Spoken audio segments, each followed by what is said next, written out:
Vamos lá, vamos aos fatos. Eu quero falar muito do Barbieri, mas muito, sobre as declarações dele. Aí eu vou jogar pro Fernandão, que jogou no Vasco, foi campeão da Série B no Vasco, acesso, conhece torcedor, inclusive, já teve essa relação. Agora, Bigode, pra mim, o lance do Pedro Raul, e de novo, aí vocês vão falar assim, vocês não querem mostrar o ângulo por trás. Abençoada, a gente só pode passar aqui o que a detentora do direito manda pra gente, senão a gente toma um shadowban, sei lá como é que chama. O lance que a gente recebeu foi esse. A gente sabe que tem um lance por trás, que tá rolando aí nos grupos, que dá pra ver o toque na perna do Pedro Raul. A minha opinião não importa, mas eu acho que foi pênalti. Quero saber a tua, Flávio Mendes. Pênalti, claro. Claríssimo. Foi pênalti por cima e pênalti por baixo. O jogador do Santos, ele vai na perna esquerda do Pedro Raul e em cima ele também empurra. Pra mim é muito claro. O que me incomoda é o árbitro não ter ido ao VAR. Mas então, pra que tem VAR, cara? Eu não consigo. E a gente teve uma rodada com muitas polêmicas de arbitragem. E em vários casos, por exemplo, no jogo do Grêmio contra o Fortaleza, o árbitro poderia ter ido ao monitor também ver um lance, um possível pênalti pro Grêmio, e não foi. E ele decidiu em 3, 4 segundos. Esse era um lance que, pra mim, muita gente diz, é lance interpretativo. Se é interpretativo, ele tem que ir ao monitor. Pô, mas não é mano. O lance por trás, que ele teria no VAR. Sim. Se ele fosse, ele teria a nossa câmera. A câmera da Sport TV. Que a gente viu. Cara, o Pedro Raul tá na bola, o cara toca na perna dele, é pênalti, pô. Mas não é o VAR que chama. O VAR que chama, É o VAR que chama. Uma pergunta, ele pode não querer ir? Pode. Não querer ir. Pode, mas... Não querer. Mas você tem a sugestão de ir ou não. O protocolo é o cara chamar, mas se ele tiver encucado, ele pode ir. Daí a gente também saber se ele foi chamado. Se foi falado que, mas eu acho que foi sim, porque depois disso aí, depois a bola sai, aí o árbitro fica não sei quanto tempo, mas alguns segundos, 1 minuto com a mão no ouvido e aqui, pedindo calma, até que ele manda o jogo seguir. Fora os 2 outros lances que a bola pegou na mão dentro da área, que também é interpretativo, né? Ou não é pênalti? Nesse jogo? Esses 2 lances que a gente passou no VT agora, que o zagueiro do Santos, a bola pega no braço. Tem um lance quando a bola bate em outra parte do corpo e resvala na mão. Disse que... Na regra que não é para dar pênalti. Mas tem uma variação. Quando eu sou adversário e bate na sua mão, tem uma variação. E quando eu cabeceio, por exemplo, na minha própria mão, tem uma outra variação. É bom a gente estar esperto com relação a isso. No jogo do São Paulo, teve um lance parecido, São Paulo e Corinthians. Que foi cabeçada, não foi pênalti. O lance do pênalti também foi parecido com o do Pedro Raul. Isso. Um toque lateral, Exatamente. E não me lembro quem foi do Corinthians que caiu e o árbitro deu pênalti. É assim... Isso, verdade. Questionado também. Mas nesse mesmo jogo teve um lance também de mão, de cabeçada na mão, que o árbitro não deu. Vamos botar aí, o lance da mão. Olha lá, esse aí. Passou já o primeiro. Foi um adversário, o companheiro que joga. Na mão. Exatamente. Calma aí, vamos organizar a bagunça. Gente, é o lance da mão ou... Não, então não. É porque... vamos lá, primeiro. Cabeceou. O Messias cabeceou na mão do adversário. A bola é pra dentro do gol, irmão. Ia ser gol contra, não tenho nada com isso. Concordo e aí contigo. Ele mesmo cabeceia na mão dele. Aí eu acho que não é pênalti. São lances diferentes. Um dos 2 deveria ser. Fernandão, o lance do Messias, o primeiro, a bola ia no gol. Ia ser um gol contra, que é ruim pro menino. Mas... Não, mas faz parte do jogo. Pegou no braço do colega e impediu que a bola entrasse. O outro, realmente, você tá certo. Ele cabeceia na própria mão, aí tira o pênalti. Tem isso? Isso. E esse aí? Pênalti. 2 pênaltis pro Vasco. O que não apaga a dificuldade que o Vasco tem tido para construir as jogadas de uma forma, como eu vou te dizer, uma forma mais técnica, né? Porque o jogo ontem foi de um nível baixo técnico. Muita força, muita disputa, um duelo tático interessante, mas tecnicamente o jogo deixou bem a desejar. E, enfim, eu não sei como é que funciona dentro do Vasco. Você sabe quem deixou a desejar?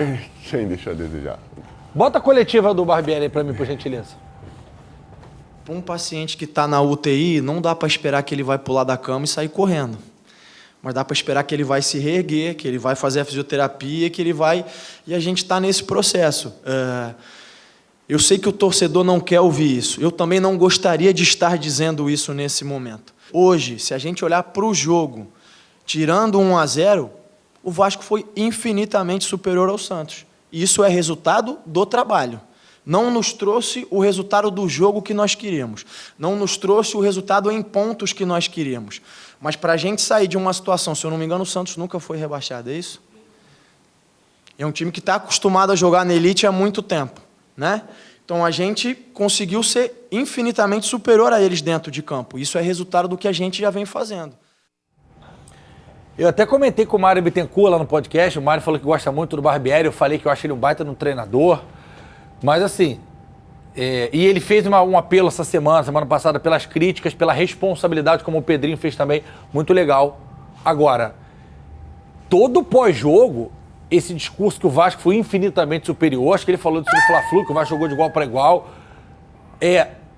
ontem ele deu munição pro pessoal achincalhar o torcedor do Vasco. Eu queria ouvir a opinião de vocês, depois eu falo a minha. Vai, Bigode. Cara, é complicado, assim. Quando ele fala da questão da UTI, que o Vasco é como se fosse um paciente da UTI, eu até, de uma certa forma, eu entendo o que ele quis dizer, assim, a comparação que ele quis fazer, a analogia que ele quis fazer. Mas eu acho que é complicado você fazer uma coisa dessa com o tamanho do Vasco. Eu sei que você sabe, gostou dessa declaração. o Fernandão sabe, todo mundo sabe que o Vasco está num processo de reconstrução. E a gente fala isso aqui todos os dias. Mas daí a você dizer que o Vasco está na UTI, eu acho que, como ele mesmo disse, e eu concordo absolutamente com ele, quando ele diz que as pessoas precisam ter responsabilidade, que as pessoas precisam escolher as palavras de uma maneira melhor, eu concordo com isso. Mas eu acho que ele também precisa escolher as palavras um pouco melhor.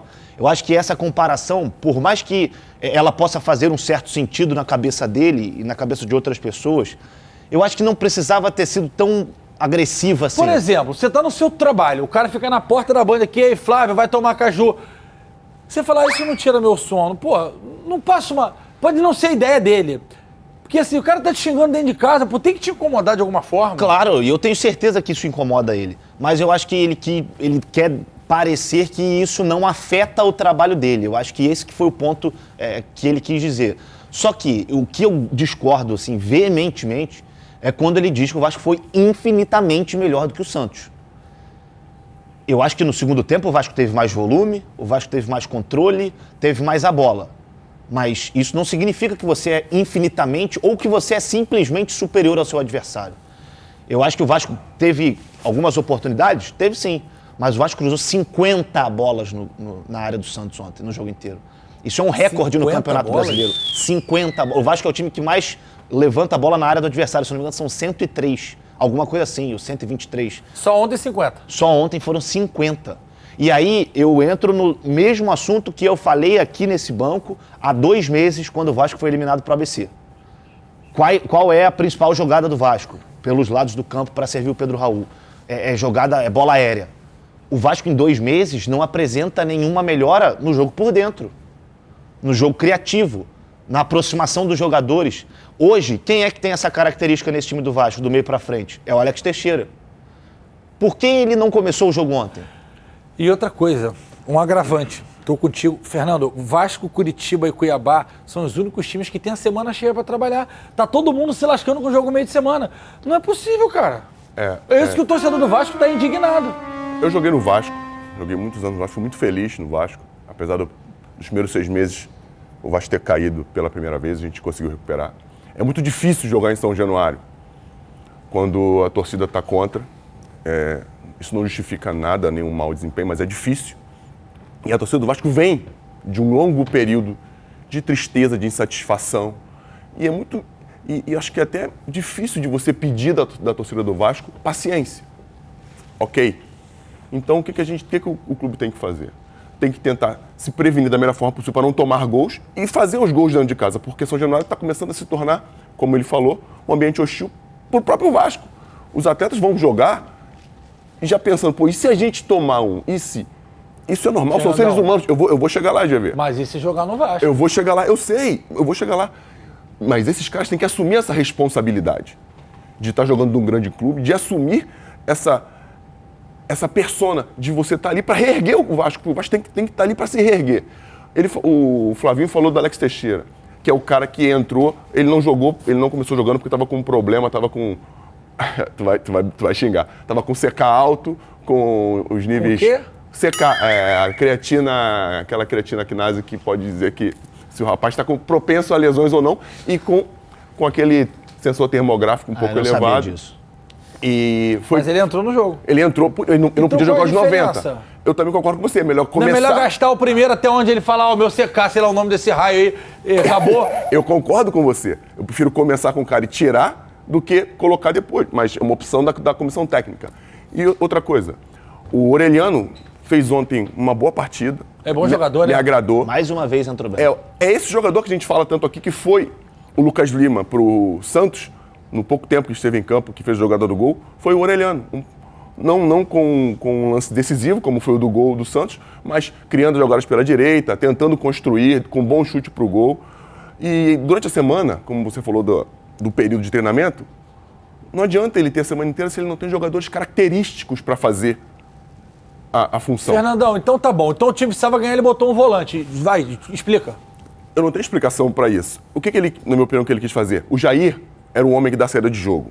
Quem fez essa saída de jogo foi o Jair. Ele optou pelo Galarza, pela direita, e pelo Barros, que é um menino que até que entrou bem, entrava na área, tentava as finalizações, só que a bola não chegava. Eu acho que ele botou um volante para segurar, para não tomar um gol de contra-ataque. Mas mesmo assim, o Santos abdicou de atacar. O Santos não atacou. Eu acho que não precisava. Porque agrada ao Barbieri jogar com três homens por dentro. Uns chamam de 3 volantes, outros chamam de 3 meias, como já falamos aqui. Só que, será que não é hora de abrir os 4 e jogar com 2 caras por dentro? Usar o Alex Teixeira aí, por dentro? Fernando, a gente volta na discussão que você acabou de falar. Não adianta ele ter a semana se ele não tem as peças. Então ele pega as peças que ele tem nessa semana e testa esses 4 por dentro que você tá falando. Pode ser. Porque o torcedor do Vasco tá chateado que, assim, não vê evolução. Bota a arte aqui. Olha os últimos jogos do Vasco. Olha isso aqui. Olha isso aqui. Ó, uma vitória em 10 jogos, Fernandão. É verdade. Como é que pede paciência pro torcedor, ô Flávio? Não tem como. E ainda tem outra coisa. Não adianta o Vasco ganhar do Atlético Mineiro no Mineirão, não adianta o Vasco empatar com o Palmeiras, não adianta o Vasco empatar com o Fluminense e perder pro Bahia em casa e perder pro Santos em casa. Aí a conta não vai fechar. E o próximo jogo em casa é o Goiás. Daqui a 5 rodadas. Não, e que pode-se dizer que é um confronto mais direto, né?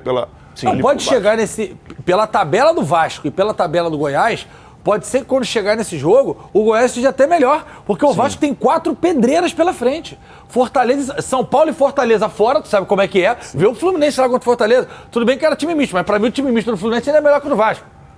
Assim, se você for comparar. Até por tá já automatizado. Até por ritmo. Aí depois é o Flamengo no Maracanã e beleza, é o clássico, pode ser um jogo pra levantar, mas é o Flamengo no Maracanã. E depois é o Internacional lá, que é um time também encardido, difícil de jogar lá. Difícil, cara. Ele tem que ter soluções para os problemas que acontecem.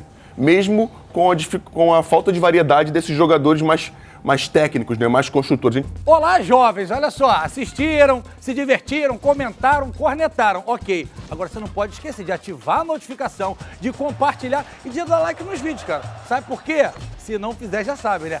Cega ele, vovó. Tchau.